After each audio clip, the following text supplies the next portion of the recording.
सभी का स्वागत है सी न्यूज भारत में। नमस्कार, मैं हूं रत्ना। आइए रुक करते हैं न्यूज बुलेटिन की ओर, जहां हम बात करेंगे चित्रकूट की।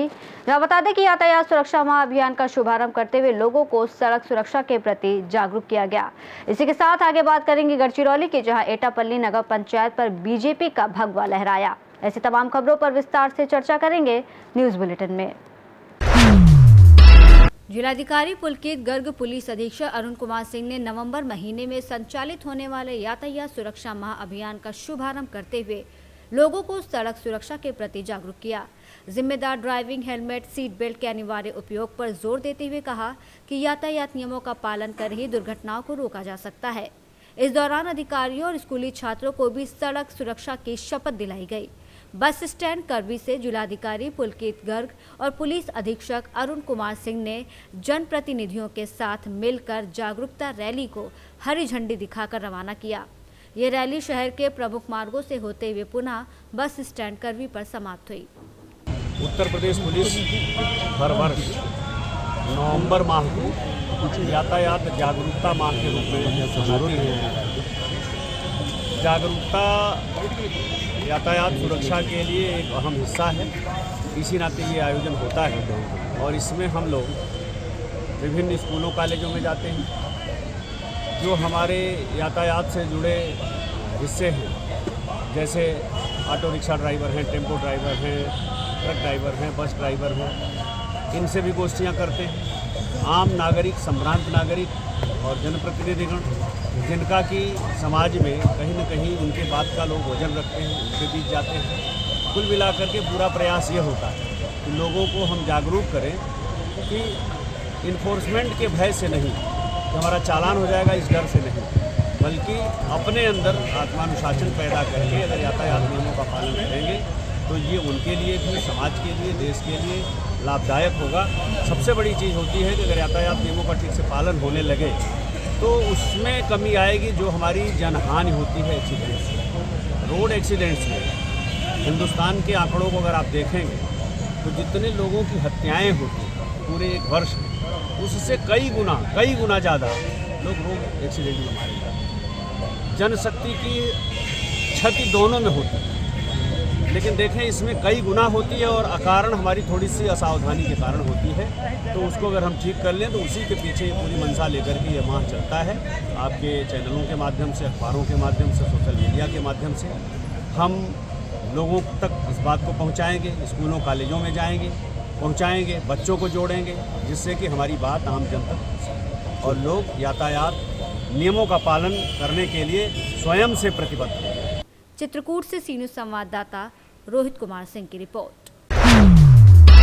गढ़चिरौली जिले की एटापल्ली नगर पंचायत, जहां पिछले 7 सालों से कांग्रेस की एक छत्र सत्ता थी, अब पूरी तरह पलट गई है। नगर पंचायत में बढ़ते भ्रष्टाचार, मुख्य अधिकारी प्रणय तांबे और कुछ पदाधिकारियों की मनमानी, कोटियों के फंड में घोटालों को लेकर नागरिकों में लंबे समय से भारी असंतोष था। पारदर्शक एटापल्ली नामक सोशल मीडिया ग्रुप पर नागरिकों ने खुलकर प्रशासन विरुद्ध आवाज उठाई। परिणाम स्वरूप कांग्रेस के ही कुछ नगर सेवकों ने अपनी छवि बचाने के लिए नगराध्यक्ष दीप्यंती पेंदाम के खिलाफ अविश्वास प्रस्ताव दाखिल किया। ये प्रस्ताव पारित होने के बाद 3 नवंबर को हुए उपचुनाव में बीजेपी की रेखा मोहल्ले ने कांग्रेस की दीप्यंती पेंदाम को 11 बनाम 6 मतों से करारी शिकस्त दी। इस चुनाव में बीजेपी के 3 राष्ट्रवादी, अजीत पवार गुट के 3 कांग्रेस के 1 और 4 अपक्ष नगर सेवकों ने मिलकर रेखा मोहल्ले को समर्थन दिया, जबकि पेंदाम को केवल कांग्रेस के 4 और 2 अपक्ष नगर सेवकों का साथ मिला। इस ऐतिहासिक जीत के साथ एटापल्ली नगर पंचायत पर बीजेपी का भगवा लहराया। बीजेपी गठ नेता जितेंद्र टिकले ने कहा कि इस बदलाव में एटापल्ली के युवाओं और पारदर्शक एटापल्ली सोशल मीडिया ग्रुप का महत्वपूर्ण योगदान रहा। इस पूरे घटनाक्रम ने एक बार फिर साबित किया कि जनता और सोशल मीडिया की शक्ति से स्थानीय राजनीति में भी बड़ा परिवर्तन लाया जा सकता है। जसं समीकरण जुळलेला होता त्या समीकरणानुसार तुमच्या विरोधकांना वाटत होता का आम्हीच अध्यक्ष बनणार, परंतु राजकीय विश्लेषक आणि गावातील नागरिकांना वाटत होता की बीजेपीचाच अध्यक्ष बनणार। पण तुम्ही त्यांच्यासोबत राहून त्यांच्यासोबत घात केले असं त्यांचं म्हणणे पडणार, तर याच्यावर तुमचं म्हणजे मन काय ते म्हणावं। मी स्पष्ट सांगतो की मी 10 वर्ष याच्या 5 वर्षापूर्वी मी नगरसेवक होतो आणि मी दावेदार होतो दोनदा या नगरपंचायतचा उपाध्यक्षाचा. मला दोन्ही वेळ डावलण्यात आला. त्याच्यानंतर परत एकदा हे इलेक्शन झाला होता. तो जो समीकरण बनलेला होता त्यावेळेस आमच्या गटाला बाहेर ठेवून मला उपाध्यक्षपदाचा दावेदार समजून मला तिथं पण डावलण्यात आला. त्याचा मी धोबी पचाट म्हणून यावेळेस मी निर्णय बदलवला आणि मी BJP सोबत, कारण ते माझेच गटाचे आहेत, कारण राष्ट्रवादी आणि BJP हा एक आमचा गट आहे. कारण त्या गटाचा मी गटनेता असल्यामुळे मला हा निर्णय घ्यावा लागला. तुमचा निर्णय अगदी तुमच्या हिशोबानं बरोबर आहे. आता दुसरा मुद्दा, मी पत्रकार आणि नागरिक म्हणून एक प्रश्न विचारतो. आपल्या नगरपंचायतमध्ये दीप्यंती पेंदाम अध्यक्ष असताना नगरपंचायतमध्ये करोडो रुपयाचे घोटाळे झाले, ही बोंबाबोंब झाली होती सोशल मीडियावर, सामाजिक माध्यमांवर. 22%, 25%, 27%. आता तुमची सरकार आल्यानंतर तुम्ही ते 22% कायम ठेवणार का? अरे असं कसं म्हणते? 22%चा विषय राहणार नाही किंवा तिथं काहीच नाही.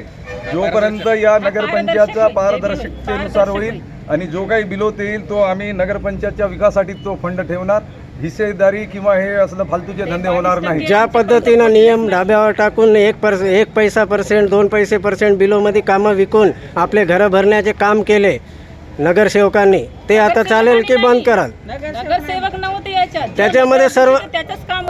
तर ते कायम राहील का? पुन्हा नगरपंचायतचा विकास कामामध्ये जो पारदर्शकता राहते, नगरपंचायत क्षेत्रातील नागरिकांनी आणि विशेषतः युवकांनी जो ग्रुप बनवला आहे पारदर्शक नगरपंचायत एटापल्ली, या ग्रुपला तुम्ही सहकार्य म्हणून किंवा त्या ग्रुपची दखल म्हणून काम कराल का, हे एवढी होईल? सर्वप्रथम आम्ही सगळे लोक त्या ग्रुपचं आम्ही अभिनंदन करतो की त्याच्यामुळे संपूर्ण जनतेला जे या ठिकाणी जे धंदे चालवत होते ते उघडकीस आणले.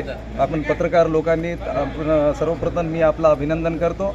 आणि याच्यानंतर जे तुम्ही आम्हाला विचारले, हे कुठल्याही प्रकारचा असला गैरव्यवहार होणार नाही आणि पारदर्शकतेनुसार आम्ही संपूर्ण काम नगरपंचायतचं सुरळीतपणे चालू. गढ़चिरौली से सी न्यूज संवाददाता संजय यमसवार की रिपोर्ट। अहेरी तहसील के मरपल्ली, भसवापुर, सुधारगुड़म, सिलमपल्ली सहित आसपास के कई क्षेत्रों में हुई बेमौसम बारिश और अतिवृष्टि के कारण खेतों में खड़ी फसलों का भारी नुकसान हुआ। किसानों की मेहनत पर पानी फिर गया। कपास, धान, सोयाबीन, बागेती फलों, मक्का, मिर्ची जैसे फसलों की भारी हानि पहुंची है। किसानों की इस दुर्दशा को देखते हुए रियाज शेख, जिला कार्याध्यक्ष राष्ट्रवादी कांग्रेस पार्टी अजित पवार गुट, लक्ष्मण येरावर, उन्होंने पहल करते हुए नुकसानग्रस्त किसानों से सीधे खेतों पर जाकर मुलाकात की। उन्होंने संबंधित विभागीय अधिकारियों से संपर्क कर तुरंत पंचनामे की प्रक्रिया शुरू करवाई और सभी दस्तावेजों के साथ अहेरी तहसीलदार कार्यालय में निवेदन पंचनामा रिपोर्ट सादर की।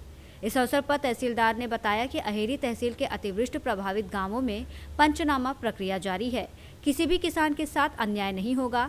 उन्होंने आश्वासन दिया कि किसानों को जल्द से जल्द सहायता उपलब्ध कराई जाएगी और उच्च स्तर पर इस विषय का पाठ पुरावा किया जा रहा है। इसके पश्चात रियाज शेख और लक्ष्मण येरावर ने शासन से प्रति हेक्टेयर 50,000 रुपये की आर्थिक सहायता देने की मांग की। इस मौके पर बड़ी संख्या में प्रभावित किसान मौजूद थे। गढ़चिरौली से सी न्यूज संवाददाता संजय यमसवार की रिपोर्ट।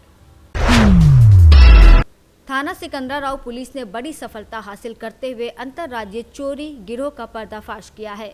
पुलिस ने मौके से एक आरोपी को गिरफ्तार कर उसके कब्जे से करीब 2.5 करोड़ रुपए मूल्य का इलेक्ट्रॉनिक सामान बरामद किया। बरामद माल में 166 HP laptop, printer, Cisco connector, computer chip, adapter, Philips company के रेडियो शामिल हैं। ये जानकारी पुलिस अधीक्षक चिरंजीव नाथ सिन्हा ने प्रेस कॉन्फ्रेंस में दी। उन्होंने बताया कि थाना प्रभारी शिव कुमार शर्मा के नेतृत्व में चेकिंग के दौरान पुलिस को सूचना मिली कि चोरी का माल गांव नगला कहार स्थित एक ट्यूबवेल की कोठरी में छिपाया गया है। पुलिस ने छापा मारकर अभियुक्त हृदय पुत्र सूबेदार निवासी भोपाल गढ़ी को गिरफ्तार किया और उसकी निशानदेही पर भारी मात्रा में सामान बरामद किया गया। पूछताछ में आरोपी ने बताया कि ये माल मोहित पुत्र पप्पू उर्फ संतोष निवासी टीकरी कला और उसके साथियों द्वारा वहां रखा गया था। पुलिस अधीक्षक ने बताया कि गिरोह बड़े कंटेनर से माल चोरी कर मैक एड्रेस बदलकर बेच देता था। अन्य आरोपियों की तलाश में एसओजी और सिविल टीमों को लगाया गया है। हाथरस की पुलिस टीम ने एक बहुत बड़ी रिकवरी किया है और इस के बारे में बताना चाहूँगा कि थाना सिकंदराबाद के अक्सौली चौकी क्षेत्र में से यह सूचना प्राप्त हुई कि यहाँ पर काफ़ी ढेर सारा इलेक्ट्रॉनिक सामान जो है वो कहीं डंप किया गया है और यह किसी कंपनी का कोई कंसाइनमेंट है जिसका कंसाइनमेंट ही पूरा चोरी किया गया है।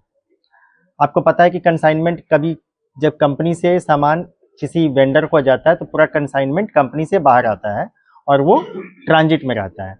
इसी क्रम में ये चोरी जो है कि वो की गई और इसमें जो बरामदगी हुई है वो 2.5 करोड़ रुपए की है, ठीक है, जिसमें कि HP कंपनी का 166 लैपटॉप है जो आपके सामने है इस समय, एक HP कंपनी का ही प्रिंटर्स है और सिस्को कंपनी का इसमें इथरनेट कनेक्टर है। इथरनेट कनेक्टर होता है जब आप हम जब वीडियो या जो अपना इंटरनेट से बात करते हैं तो इथरनेट कनेक्टर ही वो जो हमारा मैसेज होता है उसको ट्रांसक्रिप्ट कोडिंग का काम कराता है, ठीक है ना, वहाँ पे। और काफ़ी मात्रा में कंप्यूटर चिप्स भी हैं, ठीक है, कई एडॉप्टर हैं। फिलिप्स कंपनी के करीबन 118 रेडियो भी है, जिसमें 11 बड़े और 107 छोटे हैं, तो करीबन 2.5 CR का ये रिकवरी है। It is a very great, बहुत बड़ी रिकवरी है इसमें।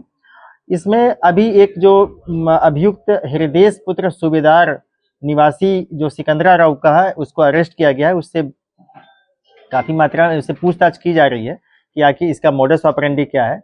इसमें कुछ अन्य अभियुक्त जो है वो अभी फरार हैं, जिनकी गिरफ्तारी हेतु टीम जो है कि यहाँ पे कार्यरत है और इस संबंध में सुसंगत धाराओं में थाना सिकंदरा राव पर अभियोग पंजीकृत किया गया है। हाथरस से सी न्यूज संवाददाता अतीक अहमद की रिपोर्ट। लावालौंग मैन चौक केसरी पेट्रोल पंप के समीप भीषण सड़क दुर्घटना में 3 लोग गंभीर रूप से घायल हो गए। मोटरसाइकिल और टेम्पो में सीधे टक्कर से ये दुर्घटना घटी। मौके पर थाने के पदाधिकारी और ग्रामीणों के सहयोग से एम्बुलेंस के द्वारा समुचित इलाज के लिए चतरा सदर भेजा गया। तीनों की हालत गंभीर बताई जा रही है, जिसमें एक लड़की भी शामिल है। लावालौंग से सी न्यूज संवाददाता मोहम्मद साजिद की रिपोर्ट। जिंतूर के 1993 बैच के विद्यार्थियों ने गेट टुगेदर का व्यर्थ खर्च टालकर स्वयं रंगनाथ राव चामड़ीकर गुरुजू मुफ्त अध्यक्ष कक्षा की शुरुआत की। यह कक्षा स्वर्गीय चामड़ीकर गुरुजू के भुजंगवाड़ी गली स्थित घर में शुरू की गई। 2 नवंबर को प्राचार्य श्रीधर बॉम्बे, भागवत सांगले और मदन दराड़े ने कक्षा का उद्घाटन किया। इस मौके पर कई प्रमुख गुरुजन मौजूद रहे। समन्वय प्रकाश दुबे ने बताया कि यह निःशुल्क कक्षा जरूरतमंद विद्यार्थियों के लिए है, जहां सभी को पाठ्य पुस्तकें और संदर्भ ग्रंथ उपलब्ध कराए जाएंगे। मुख्य अतिथि भागवत सांगले ने इसे अनुकरणीय पहल बताते हुए समाज के दानशूर व्यक्तियों से सहयोग का आह्वान किया। भावना चामड़ीकर और सहयोगियों का सत्कार किया गया। संचालन प्राची चामड़ीकर ने किया और धन्यवाद अधिवक्ता मनोज साड़ा ने दिया। अंत में सभी ने निर्णय लिया कि आगे से हर साल का गेट टुगेदर खर्च सामाजिक कार्यों में लगाया जाएगा। परभनी से सी न्यूज संवाददाता रामकिशन ठोमरे की रिपोर्ट। फिट इंडिया मूवमेंट के तहत ओबरा में धन्वंतरी पतंजलि योग संस्थान के स्थापना दिवस पर अंतर जनपदीय और अंतर प्रांतीय स्तर की मैराथन योग प्रतियोगिता का आयोजन हुआ। कार्यक्रम का उद्देश्य लोगों को शारीरिक, मानसिक और आध्यात्मिक रूप से सशक्त बनाना था। संस्थान के संस्थापक योग गुरु आचार्य अजय पाठक ने कहा कि स्वस्थ भारत की कल्पना तभी संभव है जब हर व्यक्ति निरोग बने। योग शरीर, मन और आत्मा को संतुलित करता है और ये जीवन जीने की एक शैली है।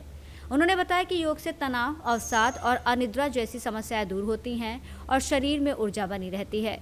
कार्यक्रम में बड़ी संख्या में अधिकारी, शिक्षाविद, विद्यार्थी और योग साधक शामिल हुए। सभी ने योग अपनाओ, निरोग बनो का संकल्प लिया और फिट इंडिया मिशन को आगे बढ़ाने का आह्वान किया। मेरा नाम आचार्य अजय कुमार पाठक है। मैं धन्वंतरी पतंजलि योग संस्थान का संस्थापक हूँ।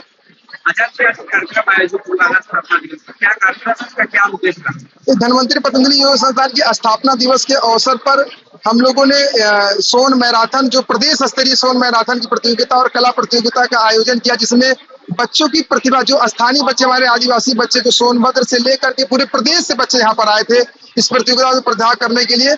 इसका उद्देश्य लोगों को स्वास्थ्य के प्रति जागरूक करना और किसी भी रूप में शारीरिक श्रम करना और पसीने को गिराना, जिससे आप उत्तम स्वास्थ्य और उत्तम राष्ट्र की संकल्पना का निर्माण कर सकते हैं।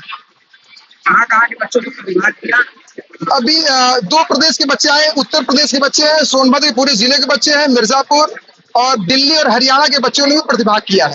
सोनभद्र से सी न्यूज संवाददाता कुंदर चौधरी की रिपोर्ट। उप विभागीय पुलिस अधिकारी कार्यालय वाशिम की टीम ने अमरदास नगर रिसोर्ट में छापा मारकर एक व्यक्ति के पास से मारिजुआना, मेफ्ड्रोन, एमडी ड्रग्स और नकली नोट बरामद किए। आरोपी की पहचान शेख जुनैद शेख यूसुफ 30 वर्षीय निवासी अमरदास नगर रिसोर्ट के रूप में हुई है। उसकी ग्रे बैलोना कार से 1.922 किलो गांजा मूल्य 96,100, इसी के साथ 7.86 ग्राम एमडी ड्रग्स, 6 लाख रुपए और 500 रुपए के 378 नकली नोट 1,89,000 बरामद किए गए। कुल जब्त माल की कीमत 19,35,100 रुपए है, जिसमें 10 लाख रुपए की बलेनो कार और 50,000 के 2 मोबाइल शामिल हैं। आरोपी के खिलाफ रिसोर्ट थाने में मामला दर्ज कर कार्रवाई की गई। ये कार्रवाई पुलिस अधीक्षक अनुज तारे के मार्गदर्शन में अतिरिक्त पुलिस अधीक्षक लता फर्ज, सहायक पुलिस अधीक्षक नवदीप अग्रवाल और सपोनी दिनेश शिरकर सहित पुलिस टीम ने की।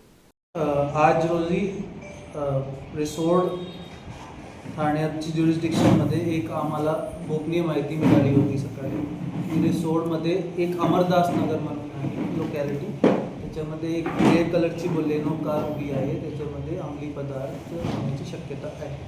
हा न्यूज जेव्हा आम्हाला भेटली ते आम्ही एक पथक तयार केला। आमचे STPO ऑफिसचे लोक आणि मालेगाव DBचे लोक यांना एकत्रित करून आम्ही तिथे रेड केली की आम्हाला असा आढळून आला की एक बलिनो कारमध्ये गांजा सारखा प्रोडक्ट आणि MDMA सारखे प्रोडक्ट्स दिसत आहे आणि त्याच्याऐवजी टोटल 378 नोट्स जो की फेक नोट्स असते तो पण आढळून आला आणि तो आपण सगळे जप्त केलेले आहे आणि 2 मोबाईल पण जप्त केलेले आहे। असा पूर्ण कारवाई केलेली आहे आणि फर्दर जो कारवाई आहे तो होईल। अंदाजा कीमत MDMA सारखा जो प्रोडक्ट आहे त्यांची आहे 60.86 ग्रॅम्स आणि गांजेची 1.92 kgs आणि 378 नोट्स, त्यांची किंमत 500चे नोट्स आहे, त्यांची किंमत 1,89,000 आहे, ते आपल्याला भेटून आलेले आहे। सर MD ड्रग्सची बाजारातील किंमत किती होते? MD ड्रग्सची बाजारमध्ये 100 ग्रॅमची 10 लाखची किंमत आहे, म्हणजे कमर्शियल क्वांटिटीमध्ये भेटते आणि गांजी बऱ्यापैकी 50,000 प्रति ग्रॅम। अच्छा, 2 किलो सापडला गांजा म्हणजे 1 लाखाचा आणि ड्रग्स किती सापडले? 60 ग्रॅम्स म्हणजे जवळपास 6.5 लाखाचा पावडर, पण म्हणजे पावडर सारखा आहे। एकदा आपल्याला हा सगळे जो प्रोडक्ट्स आहे केमिकल ॲनालायझर CA ला अमरावतीला पाठवावं लागेल, ते तोही कन्फर्म करू शकता की हा MDM आहे की नाही। MDM सारखा दिसत आहे सध्या, स्पष्ट नाही झालं की ते स्पष्ट नाही झालेलं आहे, पण दिसत आहे असा होऊ शकतो। आता हिंदी अच्छा सध्या सर ते काय करा ते सांगता नाही। हमें रिसोड पुलिस स्टेशन के अंतर्गत एक अमरदास नगर म्हणून एक लोकेलिटी है, वहाँ पर हमें ऐसी इन्फॉर्मेशन मिली कि ग्रे कलर की बलिनो खड़ी है और वहाँ पर NDPS के ड्रग्स वगैरह हैं और कुछ अदर उसके हिसाब से हमने एक टीम बनाई SDPO वाशिम, कुछ मालेगांव के लोग और रिसोड के लोग पहुँचे। उन्होंने फिर वहाँ पर देखा, गाड़ी को खोला तो पता लगा कि वहाँ पर हमें नकली नोट मिले, गांजा जैसा दिखने वाले प्रोडक्ट्स मिले और एक MDM जैसा दिखने वाला वाइट कलर का पाउडर जो होता है उसके जैसा दिखने, उनकी अप्रॉक्सीमेट जो क्वांटिटी है 60 ग्राम हमें MDM जो प्रोडक्ट था वाइट कलर का वो दिखा और गांजा जो है था गांजा जैसा दिखने वाला अप्रॉक्सीमेटली 2 किलो का दिखा और जो नकली नोट हैं वो हमें 378,500 के नोट मिले हैं जो जिसकी कीमत 1,89,000 है। उसके अलावा हमने बेलिनो जब्त की है और 2 मोबाइल जब्त किए हैं। उसके साथ साथ 2 जो आरोपी हैं जो घर में ही थे उस टाइम पे, उनको हमने अरेस्ट किया है, उनको हम यहाँ ताबत लाए हैं, उनसे इंटेरोगेशन करेंगे, डिटेन करके जो आगे की कार्रवाई है वो की जाएगी। अभी बाज़ार में कीमत जो है MDMA की 100 ग्राम की लगभग 10 लाख रुपए है, तो उसके हिसाब से अगर जब कंफर्म हो जाता है CA से कि ये MDMA है और गांजा ही है, उसके हिसाब से एग्जैक्ट कीमत है हम मुद्देमाल उसके हिसाब से लिखेंगे।